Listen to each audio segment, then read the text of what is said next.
Namo tassa bhagavato arahato samma sambuddhassa. Namo tassa bhagavato arahato samma sambuddhassa. Namo tassa bhagavato arahato samma sambuddhassa. Teruvan Saranai. Good evening, Venerable Mahasangha, Sayales, and brothers and sisters in the Dhamma. Today we will be discussing a new tika, Atīta tika, past triplet. We will first look at the three terms of Atīta tika, past triplet. Atīta Dhamma, states that are past. Anāgatā Dhamma, states that are future. Paccuppannā Dhamma, states that are present. So what does this word Atīta Dhamma mean? States that are past. So this is the Atthasālinī description, and what they say is that this word means past beyond either their own characteristics or the momentary states beginning with the nascent instant. So what does this mean? Now we will take an example to understand the two meanings. Passing beyond their own, I will take the second meaning first. Passing beyond the momentary states refer to Utpada, Titi, Banga, those three states. So we know everything that is produced, that is born with the help of various conditions. Those are the 89 chittas, the 52 chetasika, and the 28 rupa. These things have an arising moment, that is uppada. It has a persisting moment, the titi, as well as the passing away moment. So each of these things have got three moments that we talk about, and these are uppada, titi, banga. So the word past refers to having gone beyond the uppada, titi, and banga. So a certain dhamma arises, it persists for a while, and it passes away. Once it passes away, it is no longer there. And then only we can say that that particular Dhamma is an Atītā Dhamma. It has passed away. It's something from the past. So that is with reference to the time, the momentary states. So what is this other meaning? Passing beyond their own characteristic. So if you think of a certain object, an object or a certain Dhamma, let's say, take a Rupa for instance, a Rupa will arise, then it will decay, and then at some point it will dissolve or pass away. So now we are talking about the characteristic. Something is brand new when it's born, then it gradually becomes older, it starts decaying, and then it finally passes away.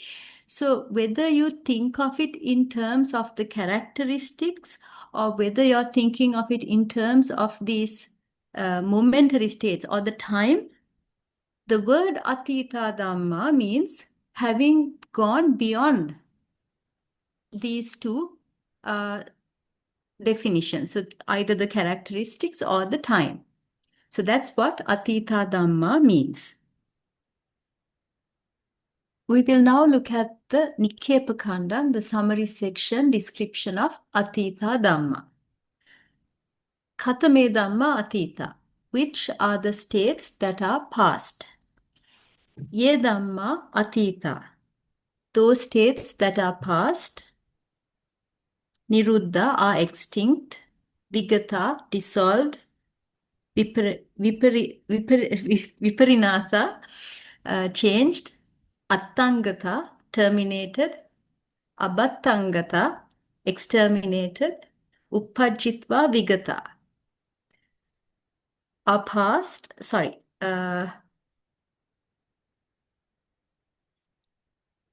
think that is not there. Uppajjitva vigata means something that has arisen, has passed away or has disappeared now. Atīta, are past. Now you might be wondering, why this word Atīta is mentioned twice. Now here right at the beginning, it's mentioned ye Dhamma, the states Atīta, that are past. And then again it's brought in towards the end here as after Vigata. Again the word Atīta is mentioned. Now the reason for this is the word Atīta has a meaning in itself. It means past.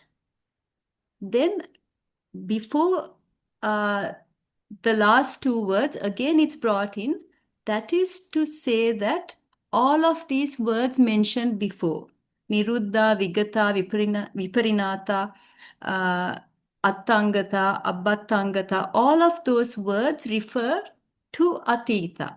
So that meaning is brought in here. So it's not a printing error. It's just to say that all of these words put together gives the meaning of Atīta. Then afterwards it says Atītaṅsena Saṅgahita.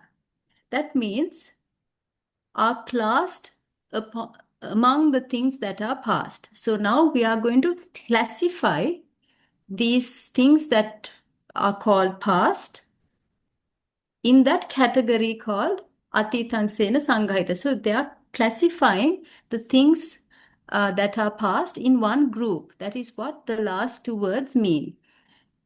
So what are these things? Rupang, Vedana, Sanya, Sankara, Vijnana. So these are the matter, feeling, perception, mental formations, and consciousness. In other words, the 5 aggregates. Ime Dhamma Atīta. These are the states that are past. Now this is the Atthasālinī description of Atīta Dhamma, the Nikkepa section that we spoke about. And here again, they have mentioned the meanings of each of these words.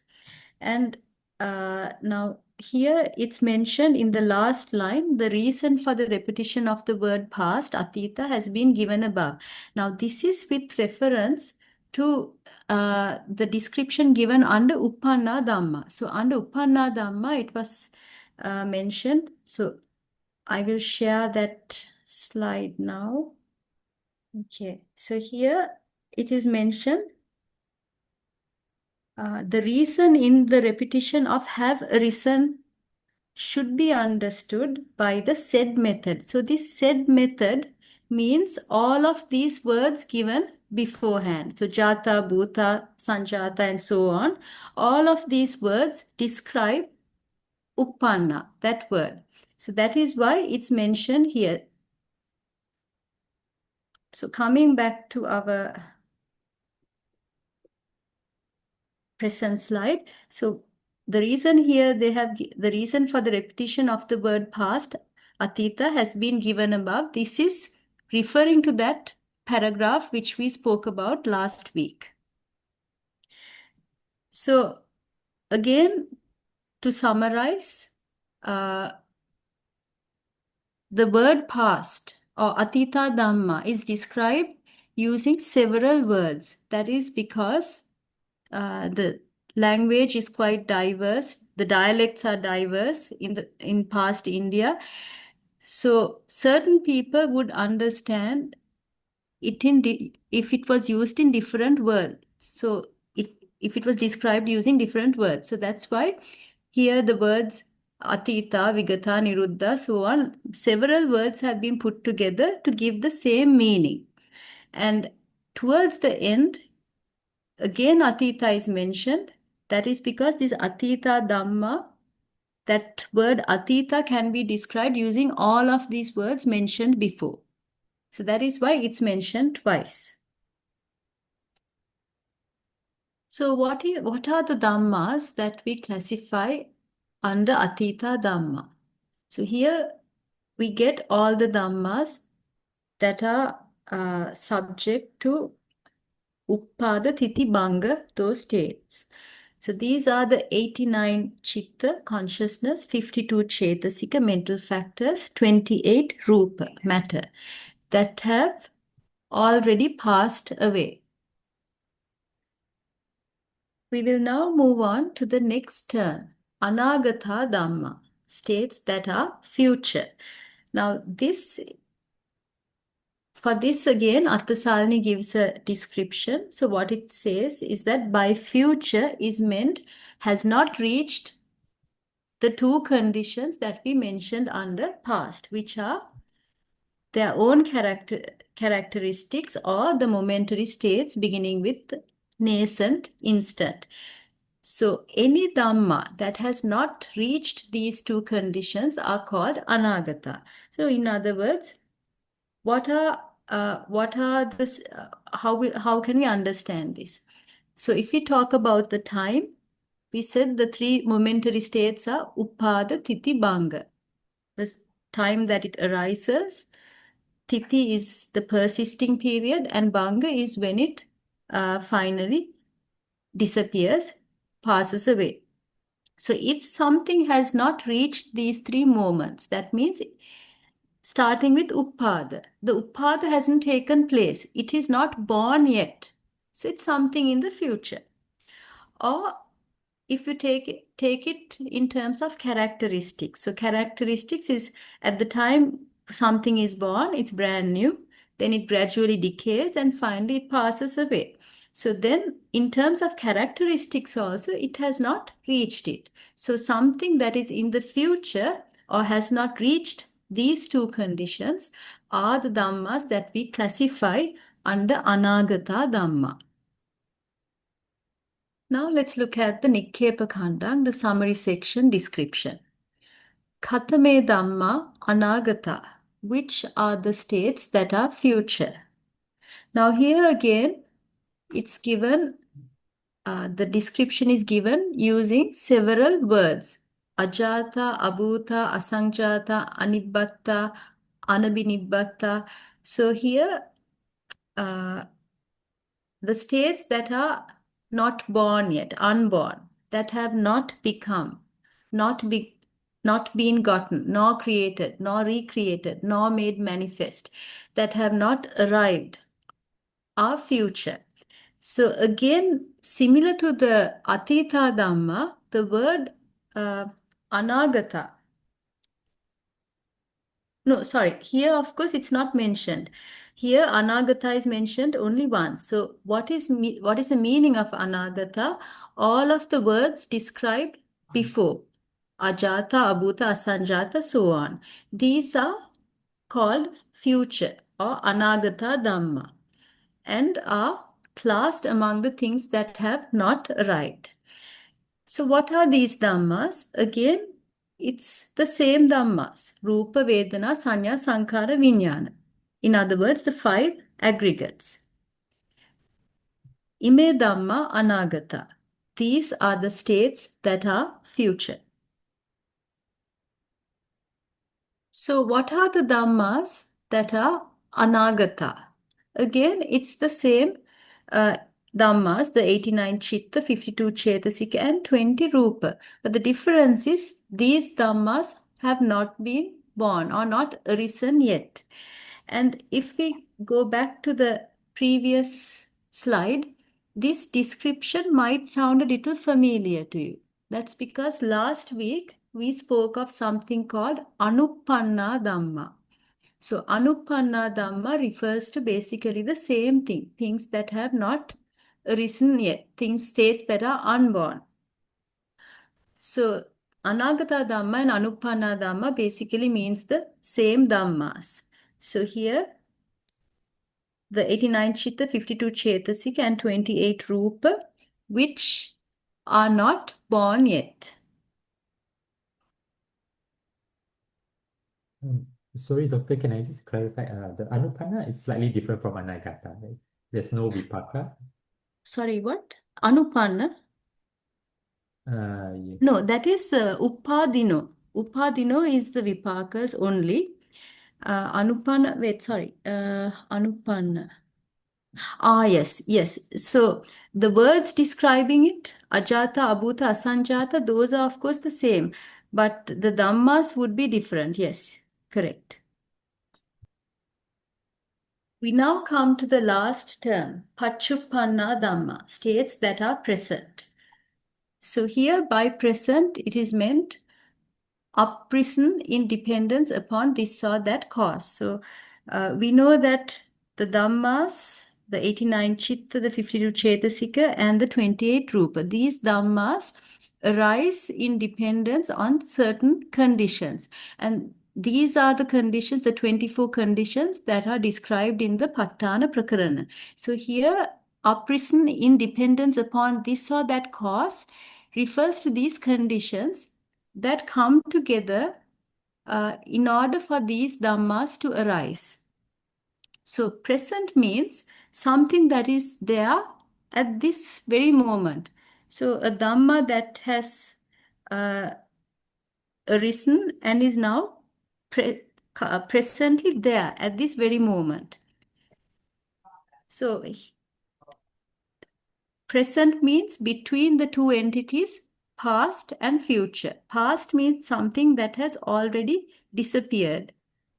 And then future is something that has not arisen yet. So the present would be something that is there at this very moment.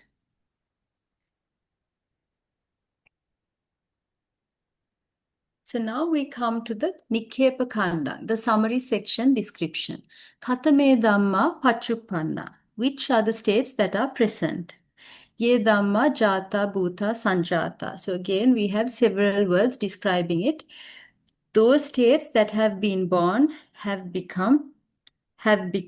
gotten, created, recreated, made manifest, that have arisen, have come to pass, have supervened, have been caused to arise, that are present, and are classed among the things that have so arisen. So again, here, Jata, Bhuta, Sanjata, this description, these words were found under Uppanna Dhamma as well. So what are these Dhammas? Again, we get the same Dhammas. Rupa, Vedana, Sanya, Sankara, Vijnana, the 5 aggregates. Ime Dhamma Paccuppannā. These are the states that are present. So the Dhammas that we get here are the 89 Chitta, 52 Cetasika, and the 28 Rupa that are present. Now let's move on to the commentary chapter, the Atthakatha Khandam description. Nibbānaṃ tapetva sabbe dhamma. All states, leaving aside the final state of deliverance. So here in this Mātika under Atīta tika, we don't consider Nibbāna because Nibbāna doesn't have Upada Titi Bhanga. It does not have the states Atīta, Anāgatā or Paccuppannā. So Nibbāna is taken away from this triplet. So excluding Nibbāna, all the other states, sabbe dhamma, siya Atīta, siya Anāgatā, siya Paccuppannā. All of these dhammas except for Nibbāna can be past, can be future, can be present. Nibbānaṃ navattabbhaṃ atītaṃ tīpi, anāgataṃ tīpi, paccuppannaṃ tīpi. Nibbāna, or the final state of deliverance, cannot be stated as past, present, past, future, or present. So that is because Nibbāna doesn't have Uppada Titi Bhanga. It doesn't fall into any time categorization. There is no arising, persistence, decay, or disappearance of Nibbāna. It is not something that arises due to paccaya, due to conditions. So that is what this section means. We'll now move on to the exercise. Categorize the analytical states of Atīta tika, past triplet, according to khandha, āyatana, dhātu, and ariya sacca. So let's look at the 3 terms again. Atīta Dhamma, states that are past. Anāgatā Dhamma, states that are future. And Paccuppannā Dhamma, states that are present. Now, this table summarizes the analytical states of the three terms. So, as you can see, all three terms, Atītā Dhamma, Anāgatā Dhamma, and Paccuppannā Dhamma, has the same analytical states, the 89 Chitta, 52 Cetasika, and 28 Rupa. The only difference is whether these Dhammas are in the past or in the future, or whether they are currently persisting in the present moment. And Nibbana is not part of this triplet. So it's very easy here because all three terms have the same analytical states. So we can look at them together. So the Atītā Dhamma, Anāgatā Dhamma, Paccuppannā Dhamma, we got the 89 Chitta, 52 Cetasika, and 28 Rupa. And these Dhammas are classified under 5 khandha, 12 āyatana, 18 dhātu, and 3 ariya sacca. So the 5 khandha are the 28 rupa are classified under rupa khandha, matter aggregate. Vedana, the feeling mental factor, is classified under Vedana khandha, feeling aggregate. Saññā, perception mental factor, is classified under Saññā khandha, perception aggregate. The remaining 50 Cetasika are classified under Sankhara khandha, mental formations aggregate. And finally, the 89 consciousness, the Chitta, are classified under Vijñāna khandha, consciousness aggregate. We get 12 āyatana. The first 10, starting from Cakka āyatana until Pottabba āyatana, we get the 12 Odarika, or the gross matter, classified under these 10 āyatana. And the 89 consciousness is classified under Manāyatana. The remaining 16 Sukuma Rupa and the 52 Cetasika are classified under Dhammayatana. Similarly, we get all 18 dhātu. The first 10 dhātu, starting from Chakku dhātu until Pottabba dhātu, we get the 12 gross matter, Odarika Rupa, classified under these 10 dhātu. And then from Chakku Vijñāna dhātu until Kaya Vijñāna dhātu, we get the 2 eye, ear, nose, tongue, and body consciousness. So total of 10 chittas there. And then under Mano dhātu, we get 3 chittas, the 2 Sampatichana and the Panchadvara Vajjana chitta. And now we had 89 chitta. So from that, when we deduct the 13 chitta that we mentioned before, we are left with 76 consciousness. These are classified under Mano Vijñāna dhātu. And the 52 Cetasika and the 16 Rupa, Sukuma Rupa, are classified under Dhamma dhātu. We get 3 ariya sacca. Now, for this, we need to divide the 89 Chitta, 52 Cetasika, and 28 Rupa into mundane and supramundane categories. So, the 81 mundane consciousness, the 51 Cetasika, excluding Lobha, and 28 Rupa. These are Dukkha Sacca. Lobha Cetasika is Samudaya Sacca. And next, we will look at the supramundane Dhammas. So, the 8 or 7 path factors that arise together with the Magga Chitta, these are classified under Magga Sacca. And the remaining Dhammas, the remaining supramundane Dhammas, are outside the scope of the Noble Truths. What are they? The 4 Magga Chitta and remaining 28 Cetasika. The 4 Phala Chitta and 36 Cetasika. With that, we come to the end of today's lesson. Are there any questions? So if there are any questions, you can email them to dhamma.acharini@gmail.com. Our next lesson will be on the 27th of July. It's now time to share merits. I would like all of you to join me. 现在呢是将我们所积累的功德呢，做分享的时候，老师欢迎大家呢一起跟着老师做这个回向。Akāsattā ca Bhummattā Devānāgā Mahittika Puññantaṃ Anumoditva Chiran Rakkantu Sāsanaṃ Chiran Rakkantu Desanaṃ Chiran Rakkantu Mamparaṃ Idam me ñātīnaṃ hotu sukhitā hontu ñātayo Idam me ñātīnaṃ hotu sukhitā hontu ñātayo Idam me ñātīnaṃ hotu sukhitā hontu ñātayo Imina punya kammena mame bala samagamu satan samagamo hotu yava nibbana pattiya. Idam me punyang Nasavak asavakya paham hotu. Oka Idam me punyang banasagachayo hotu. Odu Mama Mama nyabagam sabba sattanam vajjeni Ajemi te Te sabbe me sama Mi Samang punyabhagam Punyam Pang labantu. Labantu Buddha sasanang chirantittatu.